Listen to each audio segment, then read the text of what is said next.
All right, good morning. Sorry, having problems with the screens again.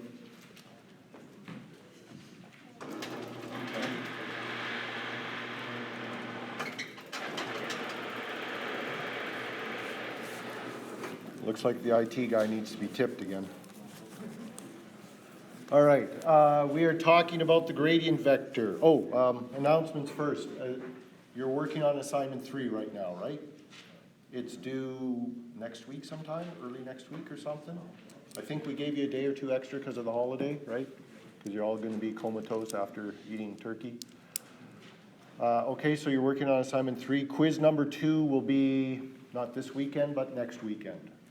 Okay, so a week from now, quiz 2 will be on Canvas, just like before. It'll be on scalar line integral, multivariable functions, and the stuff we've done last lectures. We'll post an assignment and we'll say exactly what it's on, okay? So be ready for that for quiz number 2 next week. Starting again midnight Thursday to midnight Saturday, okay? If you are registered with the DRC and you wish an accommodation for the quiz, just send me an email rather than going through the DRC, because when you go through the DRC, I've got to go on their website, fill out a form and everything, and then I end up just changing the settings in Canvas anyways. So just send me an email and I'll take care of it, and we can cut out the middleman. It just means less work for me if you're okay with that. So if you're with the DRC and you want an accommodation for quiz 2, just send me an email. All right, so we have been talking about the gradient vector. I don't know why this is happening.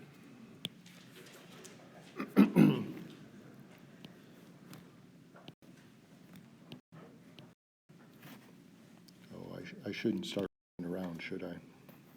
I'm not going to play around. We'll just leave it like this. I don't know why it's doing this. I don't know why the screen doesn't come down. I don't know anything some days. Okay, we're talking about the gradient vector, which is just a derivative of a multivariable function, which gives us a vector, okay? So if we have some function, say, of x and y, I can find the gradient of that vector, which is just going to be the partial derivative of that function with respect to x for the x component and the partial derivative with respect to y for the y component. If I have a function of 3 variables, x, y, and z, I get a 3-dimensional gradient vector.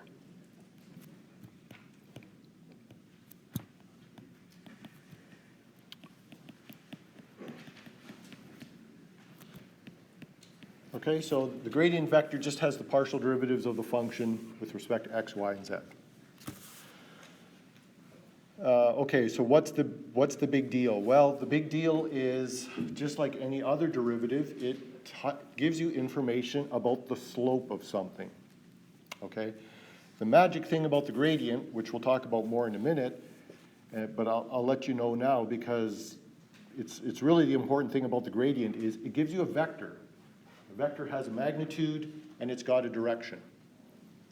The magnitude, the direction of the gradient vector is going to be in the direction that the function changes most rapidly. So the gradient vector always points in the direction that the function is changing most rapidly. The magnitude of the gradient vector tells you how quickly the function is changing, the slope. Okay, but because we're not dealing with a 2-dimensional curve anymore, we're dealing with a 3-dimensional surface. Okay, at any point on that surface, if we take the derivative, if we take the gradient, it's going to point in the direction that that function is increasing most rapidly. So imagine that our surface is just terrain. You're hiking in the mountains, and the function is the terrain. Z is height above sea level. Okay. If you're standing on the side of a mountain or of a hill at some particular point, and you calculate the gradient vector at that point of the function which corresponds to the terrain's height above sea level, that gradient vector is going to point straight uphill. Okay? That's what the gradient vector is. It points straight uphill. It points in the direction that the function increases most rapidly, and its magnitude tells you how quickly that function is changing in that direction. Okay, we'll talk about that more later, but that's what it is. So let's look at another example where we have w is a function of x and y, which is equal to x squared minus y squared. And this was a function we looked at before. It's our saddle function. Okay, this surface looks like a saddle. So we want to find the gradient and find the gradient at a particular point, 1 minus 1. So first we're going to find an expression for the gradient vector, and then we're going to find what that gradient vector actually is at some point 1 minus 1. Now, I really don't like this camera thing.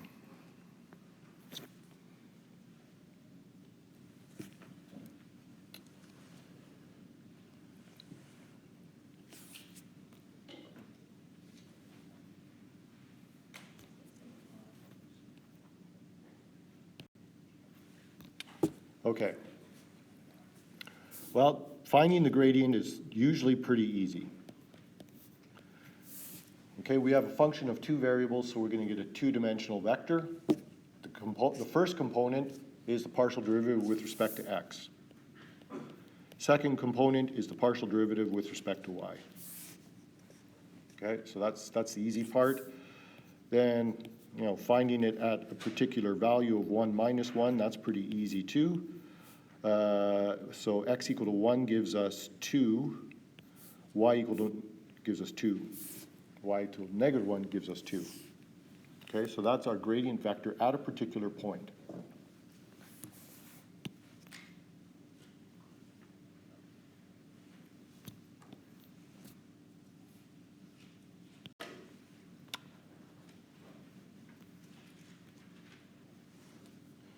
Okay, so I have a picture of that one. This is lecture 9.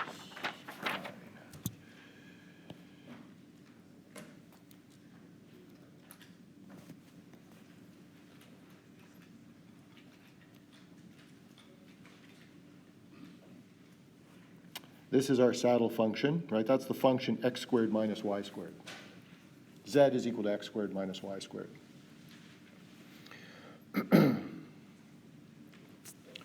And got to get the other one too.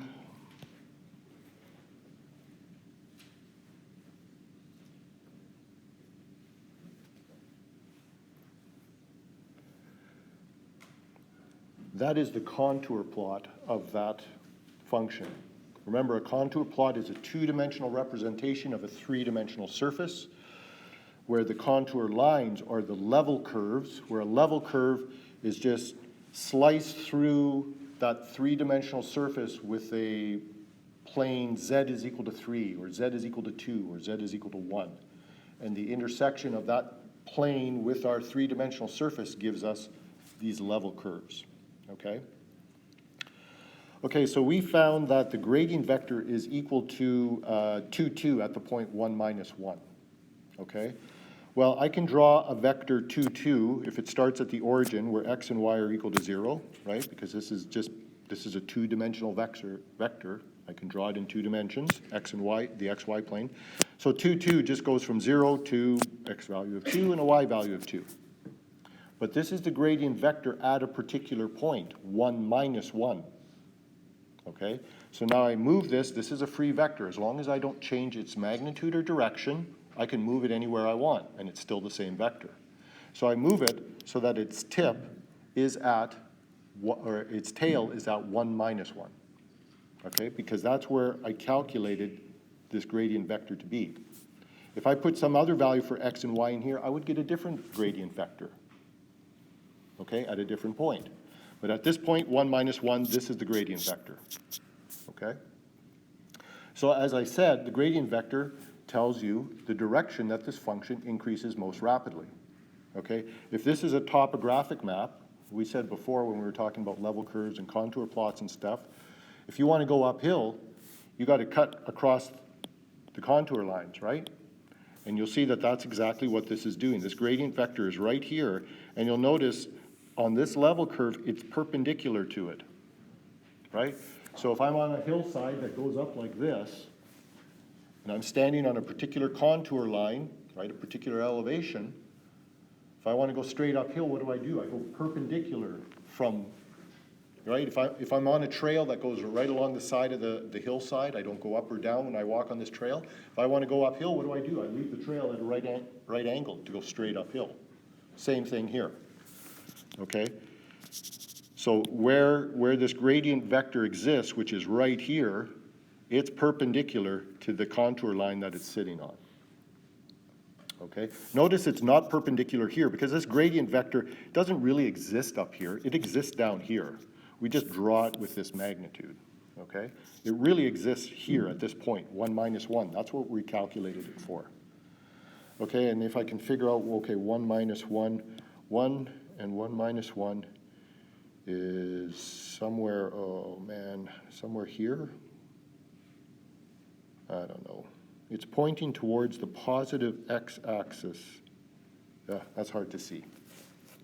Anyways, this is what I want you to see, and we'll talk about that more in a second. Okay? I could calculate the contour, or pardon me, the gradient vector at this point. And which way do you think it would point? Well, I'm not sure which is uphill here, but it's going to be either this way or it's going to be this way. Okay? It wouldn't look like this, or it wouldn't look like this. If I calculated the gradient vector here, it's going to be either this way or this way, right? This is not going uphill. Either that way or that way is going uphill.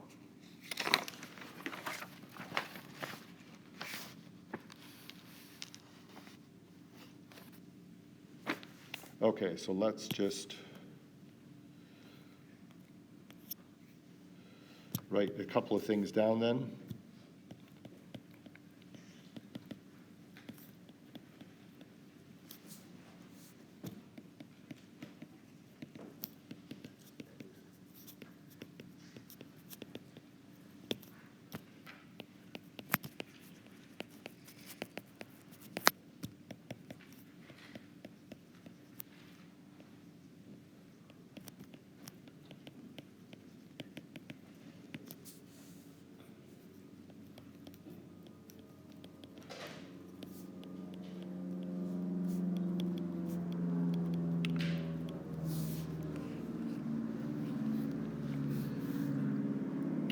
What do you think it means if the gradient vector is 0? If at some particular point on this function, the gradient vector is 0. Sorry? It could be a saddle point or a min or a max, right? If I'm at some point in the function where there is no single direction in which the function increases most rapidly, the gradient's got to be 0, right? The gradient it's a derivative. It tells you a slope, okay? If the slope is 0, where are you? You're at a min or a max, right? At that particular point, the function isn't changing. Or a saddle point, okay? So gradient vector is 0 at a local maximum or minimum.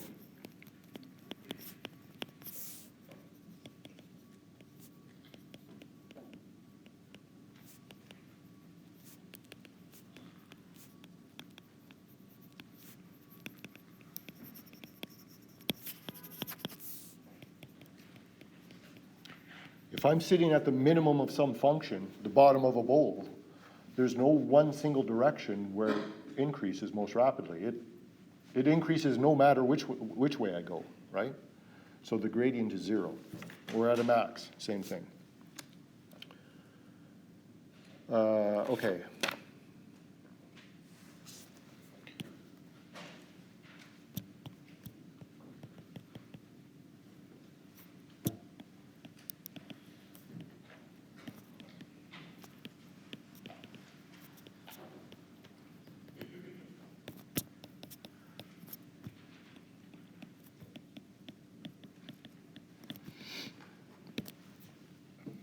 Watch out for which gradient you are looking for.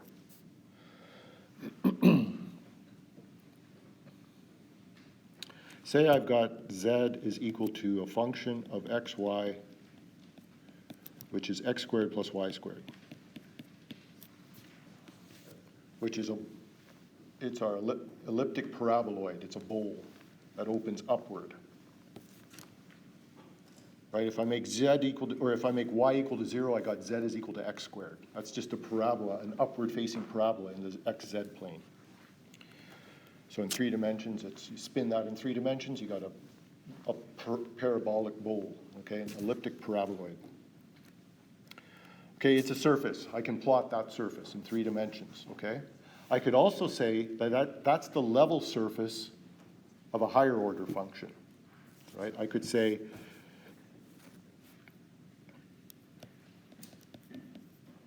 no, I shouldn't write that.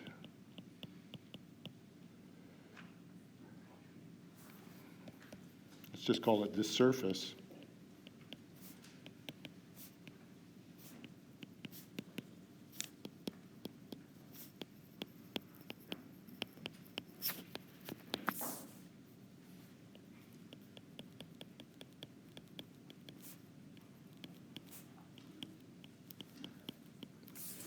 Well, I have a function of 3 variables. So w is equal to z minus x squared minus y squared, okay? I can't plot that in 3 dimensions because there's 4 variables, w, x, y, and z. But if I make w a constant, then I end up with a function of 3 variables, which I can plot in 3 dimensions, right? For instance, when I make w equal to 0, what do I get? I get this again.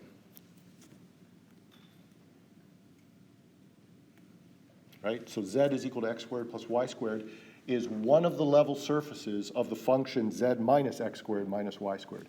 I could make w equal to 1 and I'd get a different one. I could make w equal to 2 and I'd get a different one.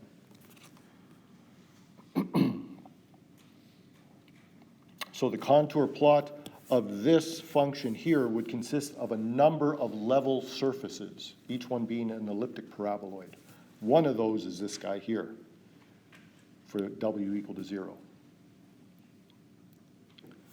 Okay, so getting back to gradient, well, what am I taking the gradient of? Am I taking the gradient of f or w? Well, I can take the gradient of both.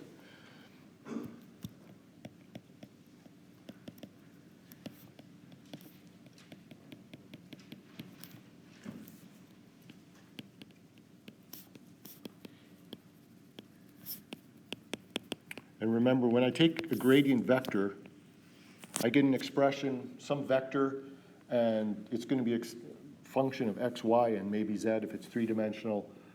And so I have what I call a vector field. I put in values for x and y. I get the vector at that particular point in my field.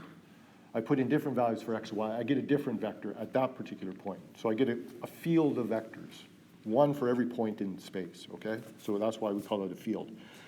If I take the gradient of f of xy, I get a 2-dimensional vector, right? If I go back up to this guy here, and I take f of xy is equal to this. If I take the gradient of this, I'm taking the partial derivative with respect to x and the partial derivative with respect to y. I get a 2-dimensional vector. I get a planar vector, which means a vector in the xy plane, okay? It would be, the gradient of f is going to be equal to what? It's going to be 2xi hat, pardon me, plus 2y j hat. Partial derivative with respect to x, partial derivative with respect to y. Okay, that is a 2-dimensional vector that I can plot in the xy plane, so we call it a planar vector. And for different values of x and y, I get different vectors, so we call it a field of planar vectors. But I could also take the gradient of the function w.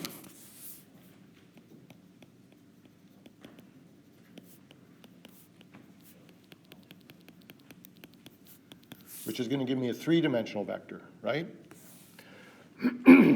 Pardon me.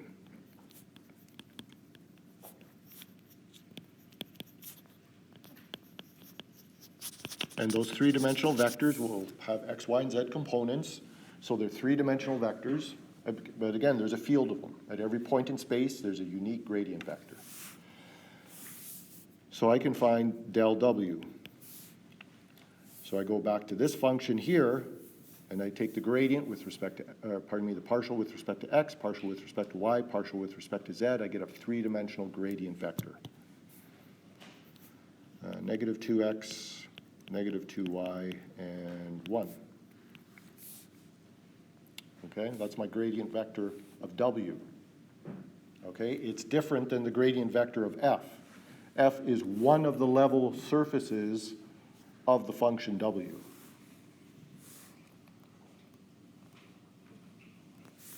So if, for instance,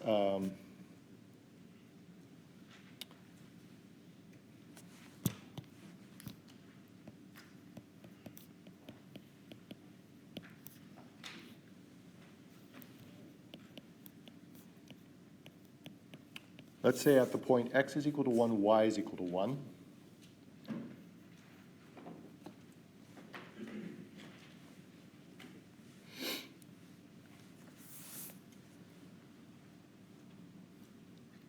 That's a point in the xy plane, okay?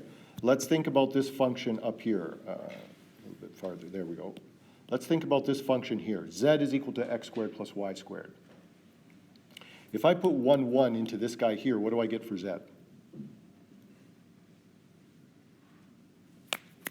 Come on. Thank you. It's not difficult, right? Z is equal to 2, a constant, okay? Z is equal to 2 is a what? It's a plane, right? So if I take this three-dimensional surface, Z is equal to x squared plus y squared, which is this parabolic bowl, and I cut through it with a plane at Z is equal to 2, that intersection is a curve that I can drop down on the xy plane, right? It's a level curve of f. Forget about w for now. Pretend it doesn't exist. We just have Z is equal to x squared plus y squared. Point at x equal to 1, y equal to 1 would be on the level curve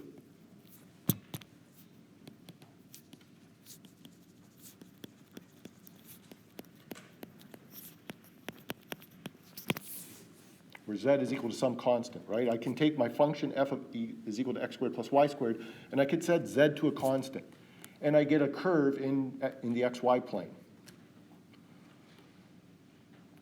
What's it going to be? What's that curve look like?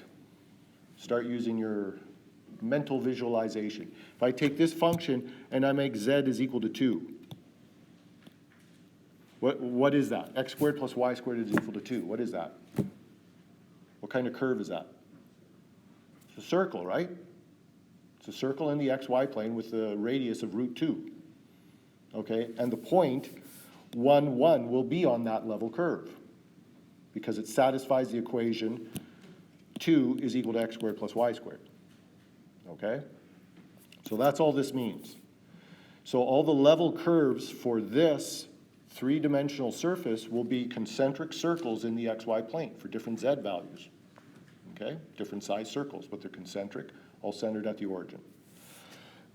Okay.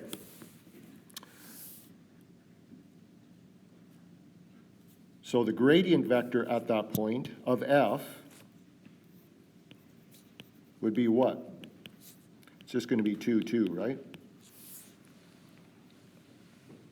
Okay, so let's just tuck that away for a second. Now we can bring it up now. I think I have a picture for that.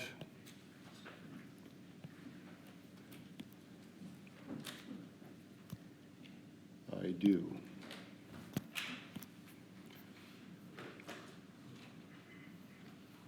Okay, so here's my elliptic paraboloid, right? This is the function f of xy is equal to x squared plus y squared, or z is equal to x squared plus y squared. Okay, if I cut through it at the value z is equal to 2 with the plane z equal to 2, z being, I fix z to a constant, I cut through this with a plane z equal to 2, what does that intersection look like? It's a circle. It's the circle x squared plus y squared is equal to 2, right? I drop that down onto the xy plane. This is my level curve for the value z is equal to 2, which we found up here. Here, right? So here's the level curve for z is equal to 2, the level curve of f, okay? We found the gradient vector at the point 1, 1, which is 1, 1, is this point right here. It's on the level curve. 2, z is equal to 2 is equal to x squared plus y squared, okay? And we found that it's equal to, that gradient vector is equal to 2, 2. Here's the origin. 2, 2 would look like this. I move it so the tail of the vector is at the point 1, 1, so I get this, okay? Now imagine, remember what a gradient vector does. It points in the direction that the function is increasing most rapidly, okay? So if I take this point and I just go straight up until I hit the surface, in 2 dimensions, what direction do I have to go up this surface? I would go this way, right? The gradient vector would not point in this way, because if it did, that's going downhill if I go in this direction in 3 dimensions like this, right? If I got a guy walking along this XY line and I've got a guy directly above him tied so that as this guy moves with him, and this guy on the top moves along the surface, as this guy would move in this direction, this guy would move down the surface. That's not the direction which it's increasing most rapidly. They got to move in this direction, right? As the guy in the XY plane walks here, the guy tied to him straight above him that's walking on the surface will be going straight uphill, okay? The gradient vector over here would look like this. The gradient vector over here would look like this, right? This is a right angle. The gradient vector with the level curve would be a right angle because it's got to point uphill, okay? So that's the gradient vector for the function f, that surface. What about w?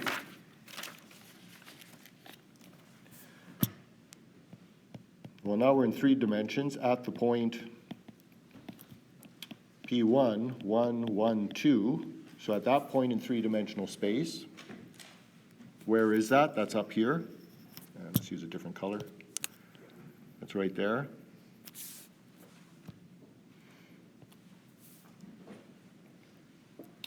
Well, this 3-dimensional surface, this bowl, is one of the level surfaces of our function w. Okay?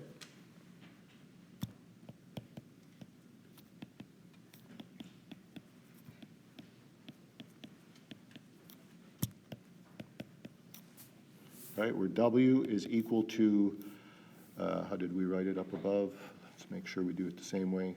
Z, yeah, minus x squared.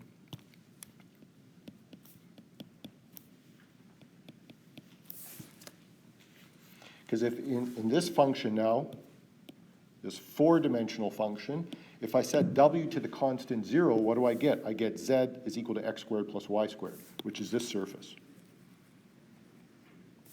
Okay, if I set w equal to 1, I get a different surface. So this is one of the level surfaces for this 4-dimensional function. Okay, and this point, 1, 1, 2, is on it. Right? For w equal to 0, I get what? I get z is equal to x squared plus y squared. Obviously, if I substitute 1 for x, 1 for y, and 2 for z, they satisfy that equation. So this point is on this level surface. It's right there. Okay? Now, the gradient vector of w we found was equal to negative 2x, negative 2y, 1. Okay, what is the gradient vector at this point P1 on this level surface?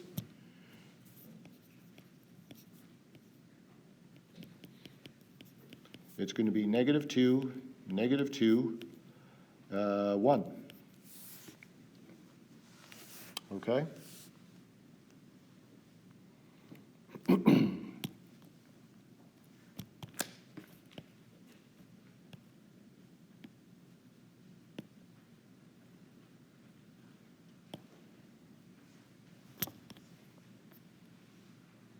Okay, there's the same bowl paraboloid. Z is equal to x squared plus y squared. Here's the point 1, 1, 2. It's right here.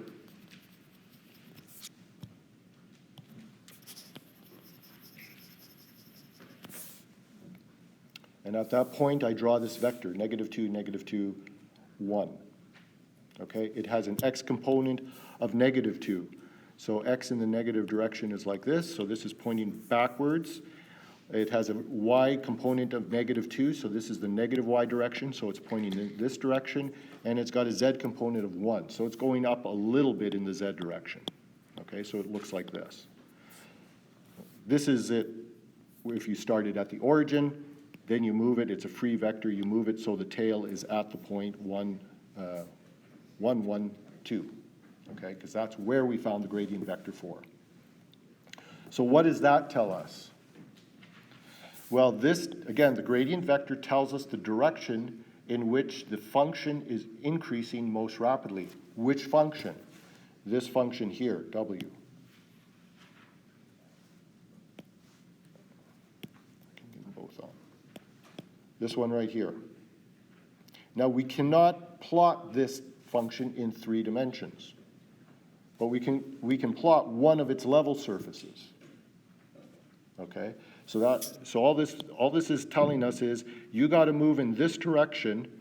If I move in this direction, I'm going to be moving towards another level surface of W. Okay, and I'll be moving and W will be changing most quickly as I move in this direction. Okay, so it starts getting hard to visualize because we can't visualize W, because it's a 4-dimensional thing, right? But the gradient vector is still telling us the direction in which W is changing most quickly. This gradient vector is telling us the direction in which this function changes most quickly. Z changes most quickly as x and y move in this direction. We go uphill at this particular point. For this function, this gradient vector is telling us what Z, or what W, how quickly W is changing. The direction in which W changes the most quickly as we change X, Y, and Z. Okay? Okay, I think I beat that horse to death, so we'll let that rest. So just to make it clear, we've got, if we've got Z is equal to a function of X and Y, then the gradient vector is going to be perpendicular to the level curves f of x, y equal to some constant. Okay, we've shown that, right? That's this case here, right? This gradient vector is perpendicular to this level curve.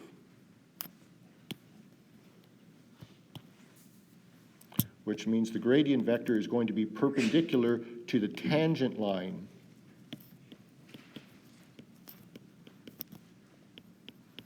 of these level curves. F of x, y is equal to c. Right back here, the tangent line at this point would look like that. Okay, that gradient vector is perpendicular to it. If we've got a function W is equal to a function of x, y, z,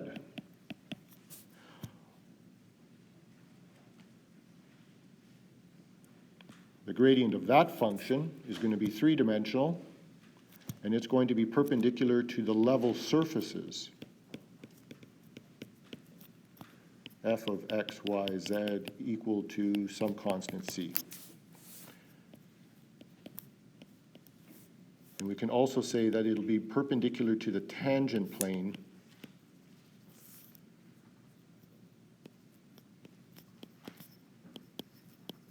of the level surfaces. Okay? So it's kind of hard to see. It doesn't really look like it here, but this vector here, this gradient vector, is perpendicular to this level surface. Okay, and a tangent vector, or the tangent plane to that surface at that point is just a plane that it just touches that surface right at that point so that it's tangent to it. So that gradient vector would also be perpendicular to the tangent plane, which, if I was a great artist, it would look something like this. It's just touching that. That doesn't look right at all. Forget that. That just confuses it, right? If I got a ball, right? If the ball of the mic is my surface, that would be the tangent plane, right? Or here, right? It's at any point, That would be the tangent plane. And the gradient vectors are perpendicular to those two. Okay.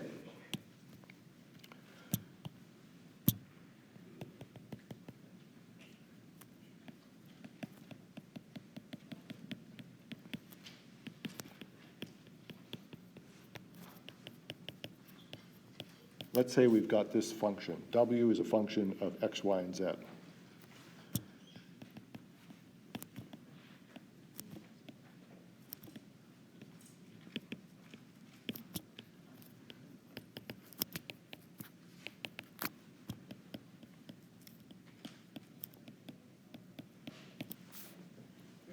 Okay, the gradient vector is pretty straightforward.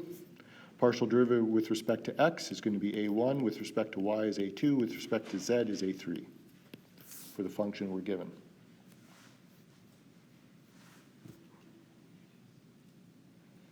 The level surface f of x, y, z equal to some constant c is just going to be a1x plus a2y plus a3z.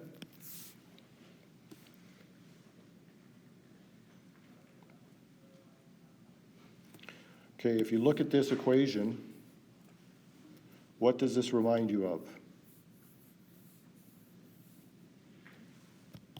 Remember, c is a constant. What is that thing in 3D space? Thank you. It's a plane, right? Plane equation for a particular plane.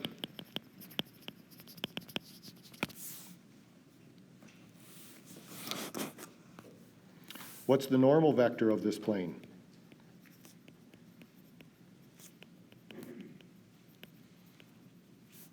It's just the coefficients of x, y, and z, right? a1, a2, a3.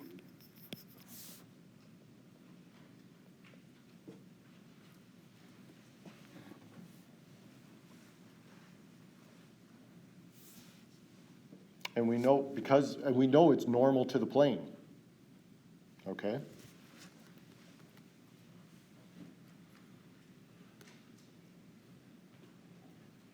So our level surface is a plane, and we know from the plane equation that this vector is normal to that plane, and that vector is the gradient vector. So we just proved that the gradient vector is normal to the plane, to the surface, because the level surface in this case is a plane, and we know from the plane equation that the vector normal to that plane is a1, a2, a3. Oh, that's the same as our gradient vector.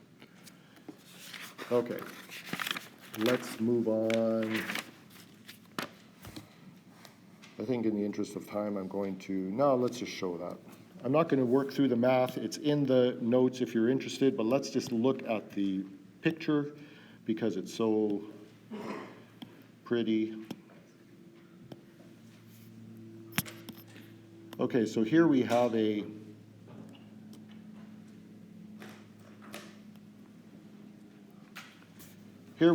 three-dimensional surface, so z is equal to some function of x and y.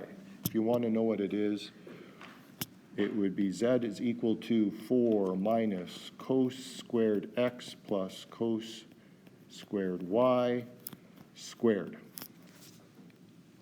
Okay, and we can find the gradient vector of that. It's a little tedious. It's in the notes. Good practice for you to do. But you can find an expression for the gradient vector, and what will you get? Will it be a two-dimensional or three-dimensional vector? If I take the gradient of this,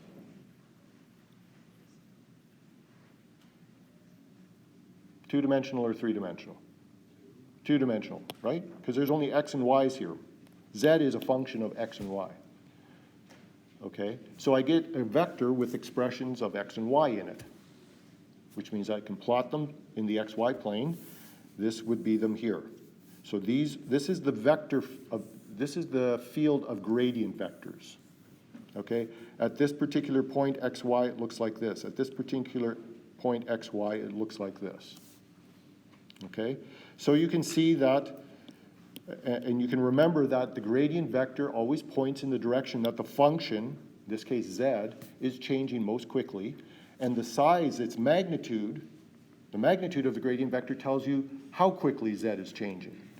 So notice that right here at the bottom, the gradient vector is going to be 0 because we're at a minimum. Notice that way up here on the top here, we're pretty much at a maximum, and the gradient vector again is pretty much 0, has a 0 magnitude, okay? In between here, like right here, well, we're on a steep slope.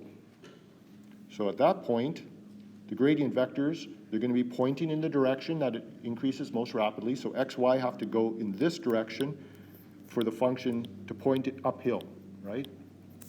And you can see the vectors are bigger because I'm on the steep part of the hill, right? Down towards the bottom where it gets less steep, they get smaller in magnitude. Okay, so just a visualization of that. All right.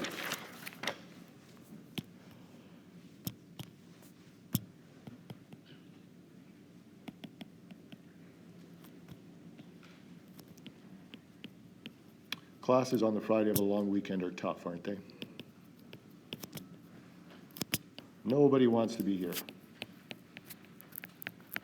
Okay, we're almost done.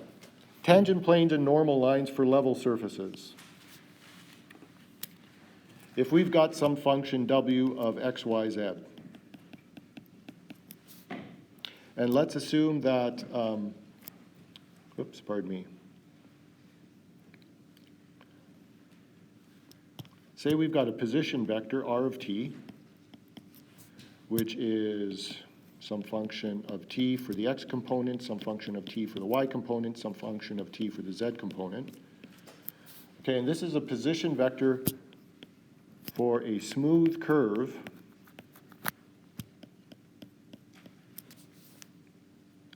on the level surface.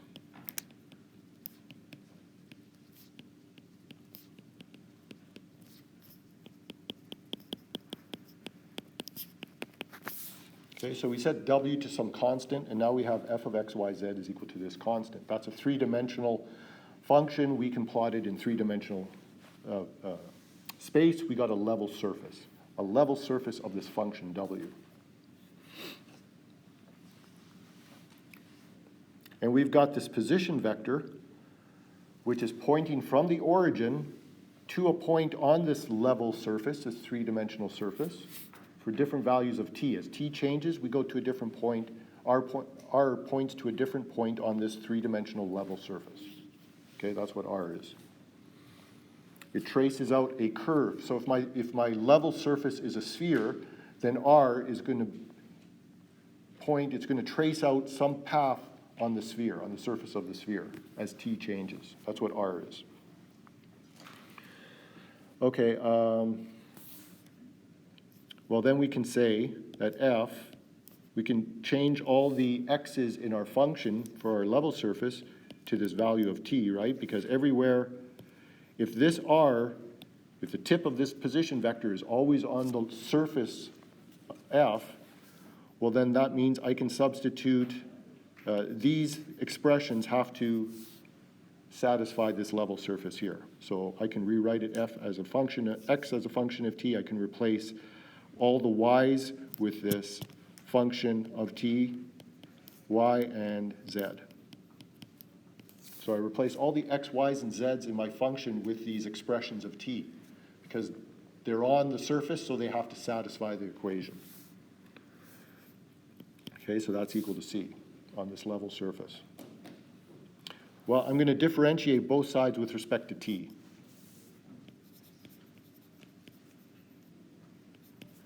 So I take the derivative with respect to t of my function.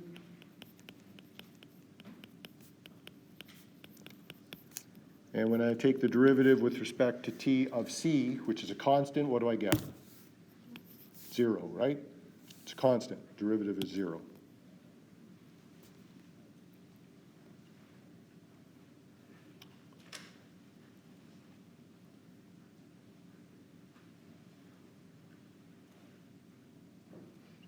Okay, well, I've got a function here, and I want to take the derivative with respect to t. The function itself is really a function of x, y, and z, and x, y, and z themselves are a function of t, so I can use the chain rule. I can say the partial derivative of my function with respect to x times the partial derivative pardon me, not the partial derivative, the real derivative, the regular derivative with respect to t, right? That will give me the first component of the derivative of this multivariable function with respect to t. The part that comes from a change in x, okay? Same thing for y. Oops. Same thing for z. It's just the chain rule. Is equal to 0. Okay, well, I can also rewrite this like this. The gradient vector of f is equal to the partial derivative of f with respect to x, partial derivative of f with respect to y, partial derivative of f with respect to z. That's these three things. Take the dot product of that vector with the derivative of my position vector, which is also a vector. It's dx by dt, dy by dt, dz by dt. Okay, so I got two vectors, I take their dot product, it's the sum of the products of the corresponding components, right?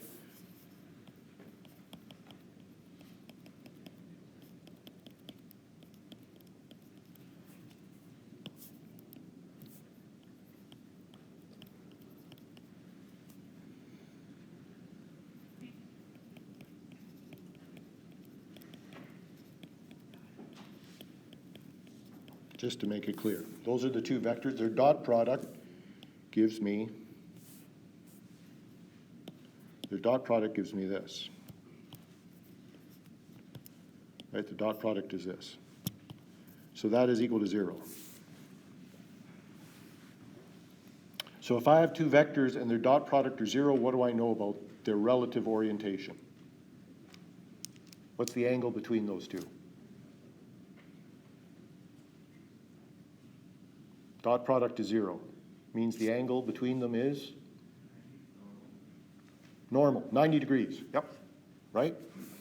So we can say that the gradient vector is perpendicular to,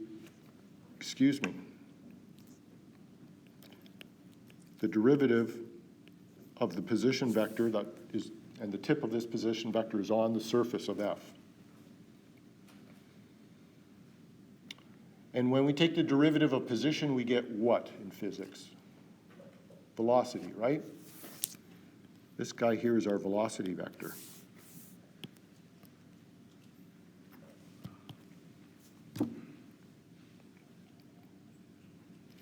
Okay, I'm not going to write down everything that's in the notes.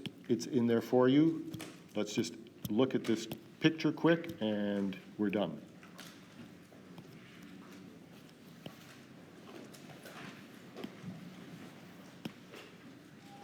Oh, I don't have the picture. Oh, that kind of sucks. All right, that's done. We'll talk about this more next Wednesday, right? Monday's a holiday. Have a great long weekend. We'll see you next Wednesday.